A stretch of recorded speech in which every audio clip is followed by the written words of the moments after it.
Thank you for fixing my water heater. I honestly wasn't gonna have any luck doing that on my own. You're welcome. It can be dangerous when you're doing this on your own. You don't say. I couldn't understand the YouTube tutorials anyway. But a lot of times it's just nice to watch somebody do it instead of trying to figure out what knobs are what. I had a friend who recently had dealt with an exploding water heater, and I don't want mine getting like that anytime soon. So how can I prevent that? That's a great question. I have a few tips. Okay. First, I know it's tempting to save money, but don't be cheap. That old water heater is far past due for an upgrade. It may work now, but you should consider getting a new one. And here I thought money was gonna be saved, but I understand where you're coming from. Secondly, if you smell gas, call the gas company right away to shut the gas off. Not attending to a gas smell can be fatal for your family.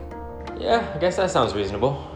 Next, if your water heater stops working, don't touch it. When homeowners try to light their own water heater, there's always a risk of an explosion. It's always best to call a professional. Yeah, I thought about lighting it, but after what happened to my friend, definitely not gonna consider that no more. Lastly, and most importantly, regular maintenance. Getting your water heater regularly maintained can help avoid malfunctions. This is something that often gets neglected and can be catastrophic for homeowners. Thanks a lot. Well, if I ever need anything else, well, I'll definitely give you a call, okay?